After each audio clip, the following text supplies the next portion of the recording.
Marriage அப்புறம் first வைக்கிற மீன் குழம்பு. ஆமாம், பிஃபோர் மேரேஜ் சாப்பிட மட்டுமே தெரிஞ்ச எனக்கு ஒரு மீன் சமைக்கிறதுக்கு முன்னாடி இவ்வளோ விஷயங்கள் இருக்குன்றது எனக்கு இன்றைக்கி தான் தெரியும். ஸோ இன்றைக்கி சண்டே எதுமா மீன் சமைக்கலான்னு சொல்லி போய் பார்த்தா நிறையா டிஃப்ரெண்ட் வெரைட்டிஸ் ஆஃப் மீன் இருக்குது. எது எடுக்கணுன்னே தெரில. அப்புறம் அந்த அண்ணா மத்தி மீன் இது எடுமா நல்லாயிருக்கும்னு சொன்னதுனால நானும் வாங்கிட்டேன்.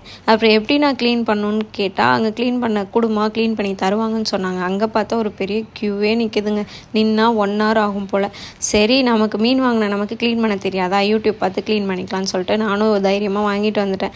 வந்தால் அது ஹெட்டு கட் பண்ணி டெயில் கட் பண்ணி அப்புறம் உள்ளே இருக்கிறதெல்லாம் க்ளீன் பண்ணும் போல். அது ஒரு பெரிய ப்ராசஸாக இருந்தது எனக்கு. அது மட்டுமே நான் ஒரு 1 hour பண்ணிகிட்டு இருந்தேன் ஃபஸ்ட் டைமில். அதனால் கொஞ்சம் டைம் ஆகிட்டு இருந்தது. இது மட்டும் இல்லாமல் இறா வேறு வாங்கிட்டு வந்துருந்தேன். மீன் தான் சமைக்க தெரியாது, இறா நல்லா பண்ணிடுவேன். ஸோ இன்றைக்கி மீன் குழம்பு வைக்கலான்னு சொல்லிட்டு தான் யூடியூப்பில் தான் ஒரு வீடியோ பார்த்து நானாக ட்ரை பண்ணிகிட்டு இருந்தேன். மாங்காய்லாம் போட்டு வச்சா தான் மீன் குழம்பு டேஸ்ட்டாக இருக்கும்லாம் பார்த்தேன். அதனால் விடுவேனா மாங்காவையும் சேர்த்து வாங்கிட்டு வந்திருந்தேன். ஸோ நீங்கள் எப்படி பிஃபோர் மேரேஜ் ஆல்ரெடி ஃபிஷ்லாம் வச்சுருக்கீங்களா, இல்லை நீங்களும் ஆஃப்டர் மேரேஜ் தான் ட்ரை பண்ணுங்களான்றது கமெண்ட் செக்ஷனில் கமெண்ட் பண்ணிட்டு போங்க.